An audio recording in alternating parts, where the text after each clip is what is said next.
questions. Jonathan. Sir, just a short time ago, the president said that I have an absolute right to pardon myself. Why does he think that, and does he also agree with Rudy Giuliani, his lawyer, that a pardon for himself would be unthinkable and would lead to immediate impeachment?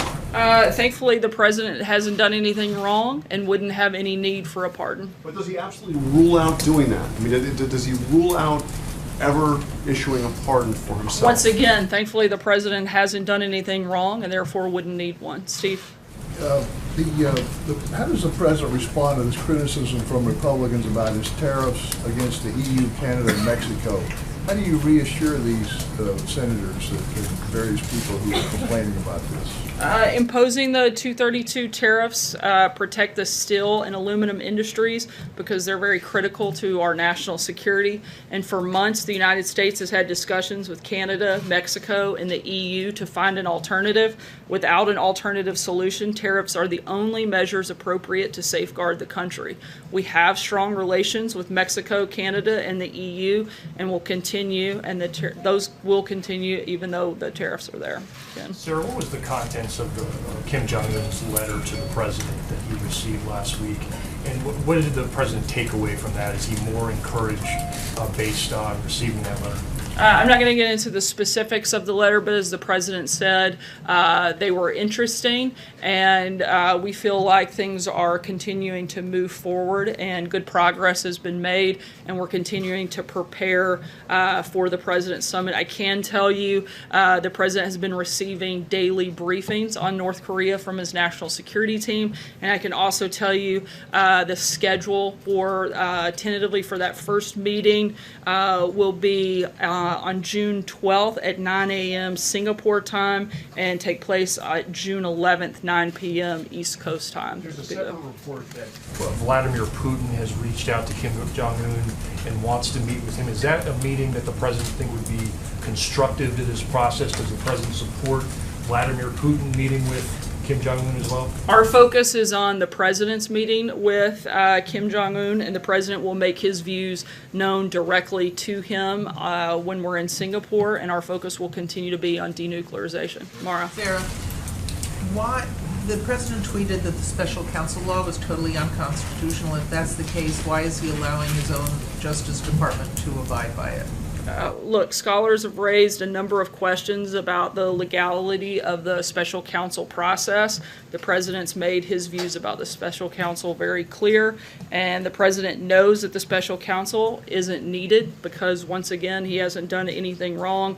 There was no obstruction, no collusion, and no wrongdoing. However, we continue to cooperate. He's never said the law itself was unconstitutional. How can he allow his own Justice Department to participate in something that's unconstitutional? Once again, I addressed this. The scholars have raised a number of questions on it, and the president's made his views clear. Francesca? Thank you, Sarah. I did want to follow up on that and try and figure out what exactly the basis was for the president's claim that it is unconstitutional. But I wanted to ask you about something else as well. EPA Administrator Scott Pruitt has been accused of enlisting taxpayer-funded staffer to not only shop for apartments around Washington, D.C., but also to shop for a used mattress from the president's hotel just around the corner. And I wanted to know if any of that gives the president pause at this point or causes his confidence in Scott Pruitt to waver. Certainly looking into the matter, I couldn't comment on the specifics of the furniture used in his apartment. John? And certainly would not attempt to. John, go ahead.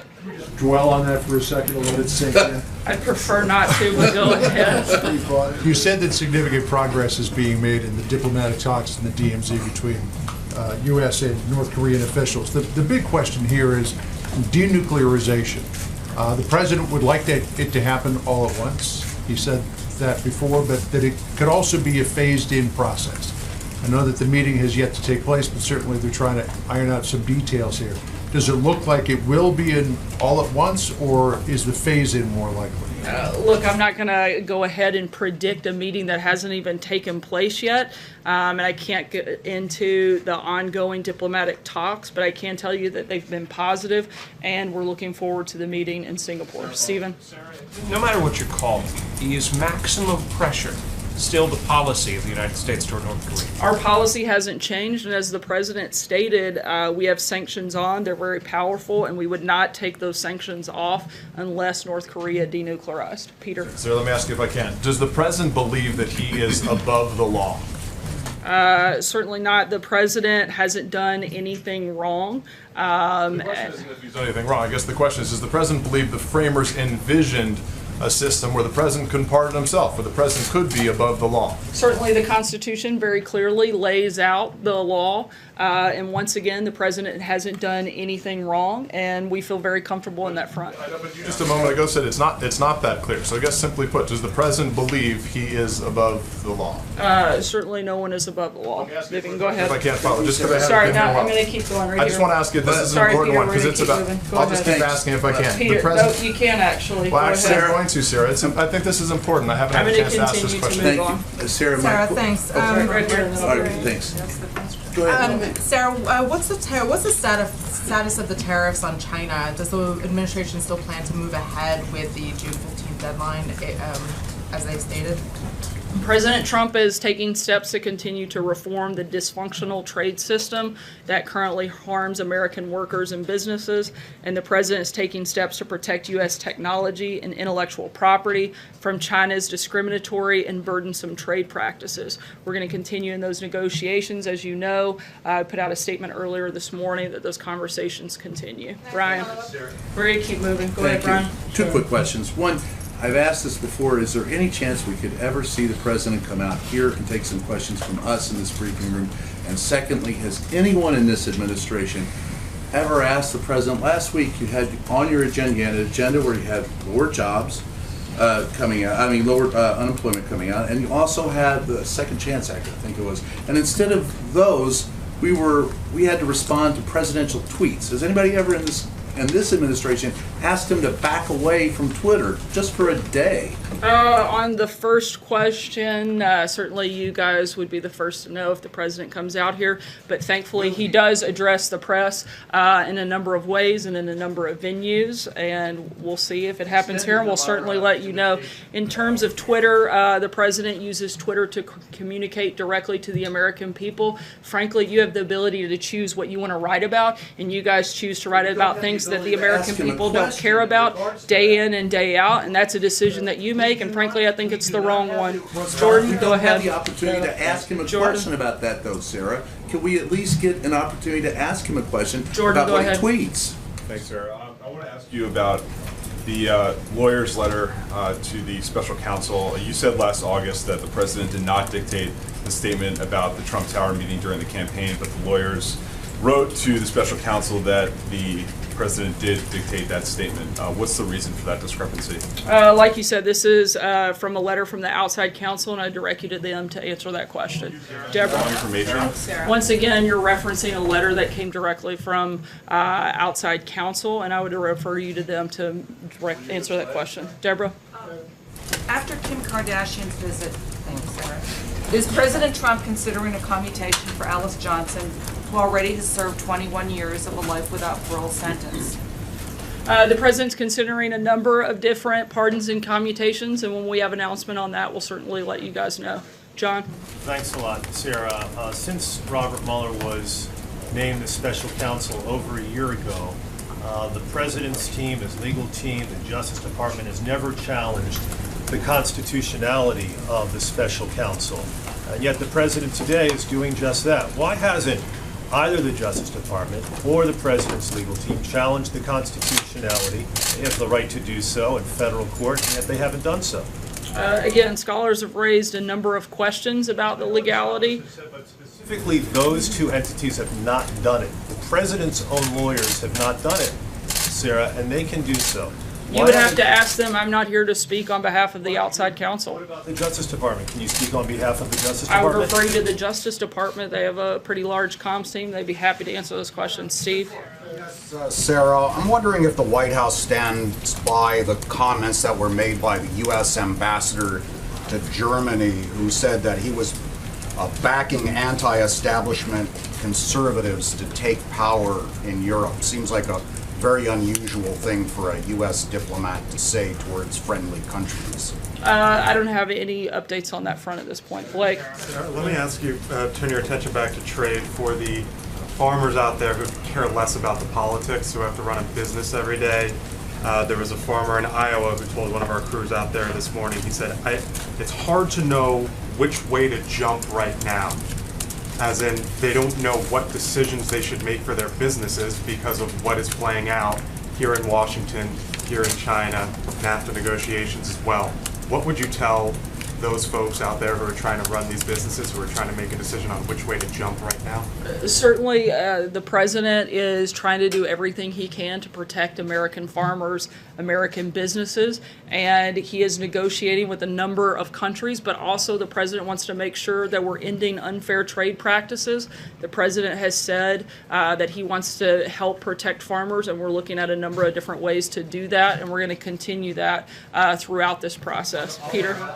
Peter, sorry, Blake, I'm going to keep going. Peter? Sorry, Sarah, I just want to come back. In August, you said he certainly didn't dictate the statement. I wonder if you could tell us the basis of your comment when you made that in August, and do you think that still stands? Is that still operative statement, or do you retract that?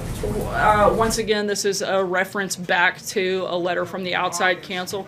I understand, but it's also pertaining to a letter from the president's outside counsel, and therefore I can't answer, and I would direct you to them. What was your basis for saying it in August, though? Once again, I'm not going to get into a back and forth, and I would encourage you to reach out to the outside counsel. Sir, Rudy Giuliani, the president's outside lawyer, said to the Huffington Post, in no case can he be subpoenaed or indicted. I don't know how you can indict while he's in office, no matter what it is. If he shot James Comey, he'd be impeached the next day. Impeach him, and then you can do whatever you want to him. Is that appropriate language coming from the president's outside lawyer to be talking about the president shooting Jim Comey in that fashion? You would have to ask Rudy Giuliani about his specific comments, but thankfully the president hasn't done anything wrong, and so we feel very comfortable in that. Josh? Sir, go ahead, Josh. If I could ask a follow-up Sorry, question. keep going. If I could ask a follow-up question. Who are these? Not today, Jim. Well, go ahead, others Josh. have had follow-up questions. They haven't actually. Go ahead, Josh. They have had follow-up questions. If I could ask who these legal scholars are that you are I'm going to citing, direct that the would be question great. to Josh. Go ahead. If you're saying for one thing from the podium that it wasn't dictated by the president, and his lawyers are saying something entirely different, contradicting you, how are we supposed to know what to believe? How can we believe what you're saying from the podium if his lawyers are saying it's entirely inaccurate? Once again, I can't comment on a letter from the president's outside counsel. I direct you to them to answer it. John? But Sarah, the words are literally, you said he did not dictate. The lawyers said he did. What is it? I'm not going to respond to a letter from the president's outside counsel. We've purposely walled off, and I would refer you to them for comment. John? Thank you, Sarah. Question about pardons. 11 days ago, the president issued the posthumous pardon for boxing great Jack Johnson. The leading proponents of this for more than a decade have been Congressman Pete King in the House and Senator John McCain in the Senate, both big boxing fans. Senator McCain tweeted his support for the pardon. Will the president use this opportunity to call Senator McCain and try and patch things up with him at this moment in his life? I'm not aware of a scheduled call, so I wouldn't want to get ahead of that. Sorry, Philip? Sarah, thank you. I just wanted to check something with you. What in the tariffs that were imposed against Canada reinforced the U.S. national security? I'm sorry, what was the last part of the question? You know, the tariffs that were imposed against Canada, aluminum and steel, what in that reinforced the U.S. national security? In what form the U.S. feels more secure now that Canada has been targeted by tariffs? The president feels strongly that the steel and aluminum industries are critical to our national security and our ability to protect ourselves. And that would be that reference point in the 232. Hallie? Sarah, thanks. The special counsel didn't seem so unconstitutional when the president was calling on one to investigate his political opponent during the campaign. So is it only unconstitutional if the president doesn't like it? Once again, the president's made his views on this point clear. I don't have anything else to add. Jennifer? About the constitutionality of it, Question for you, Sarah. Sarah. Thank you. The president on Friday said that he's open to bilateral deals with Mexico and Canada. Is he still leaning towards bilateral deals as he heads up to Canada at the end of this week, or is he still thinking, or is he thinking that he'd like to save NAFTA and just renegotiate? As the president said, he's open to it, but we're in ongoing negotiations. Right here. Thanks, Sarah. Last week, Missouri Governor Creighton stepped down. Did President Trump or anyone at the White House ever reach out to encourage him to step down? I'm not aware of any conversations directly with the president or with anyone here at the White House. So why not, considering he's the leader of the party? Certainly, we were aware of the issue and felt that this was a decision to be made by the people of Missouri and a local issue. April? Sarah, you said the president hasn't done anything wrong and wouldn't need a pardon, but he said in his tweet that he has the absolute right to pardon himself. Does he assume that special counsel will find him guilty of something? No, because he hasn't done anything wrong. But he said in his tweet that he pardoned himself, so it seems to be an assumption that that Mueller will find him wrong for something, and if so, what would it be? It seems like it would be a completely wrong assumption. The president hasn't done anything wrong. I'm not sure how else I can answer that question. Two questions on the Justice Department and pardons. For example, the Office of Legal Counsel has said that the president can't actually pardon himself. Does the president requested a new opinion that may inform his tweet today? And also, there are some concerns about whether the president is still fielding those traditional pardon recommendations from the Justice Department. Some people are concerned that instead of relying on the Justice Department, he's relying on sort of rich and famous people to recommend pardons. The president looks at each case individually to see if something wrong has been done or whether mercy should be given. That's what he's done, and that's what he'll continue to do in the future. He has the authority to make that decision and has. Has he asked for a new OLC opinion? I'm sorry? Has he asked for a new OLC opinion on the pardon power? I'm not aware of an ask or a recommendation, but certainly would reiterate the fact that the president hasn't done anything wrong. Thank you. What does the president think is his top foreign policy achievement in the first 500 days? I think that there have been a number of major foreign policy achievements. Certainly, I think the strengthening of relationships with a number of foreign leaders. I think that the conversation that we're looking forward to having here in the next couple of weeks is certainly a step in the right direction. Moving the embassy in Israel would certainly be on that list, being tough on Russia, being tough on trade, and making sure that countries that have engaged in unfair trade practices are held accountable. Those are just a few, but certainly I think the list is quite lengthy, and we'd be happy to provide some more details. Sarah, can you give us a little bit more background on the pardon process? Is there a process in place at this White House to review pardons? And how did the pardon ideas of Rod Blagojevich and Martha Stewart come up? Is it simply a matter of who can gain the president's ear in order to get a pardon process? Or is there an attorney here in the White House through which these requests are funneled through, which eventually make their way up to the president? Certainly there are a number of attorneys here at the White House, and they review these matters, but ultimately the president looks at each of these cases individually and makes that decision as he has the right to do so. Take one last question. Eamon?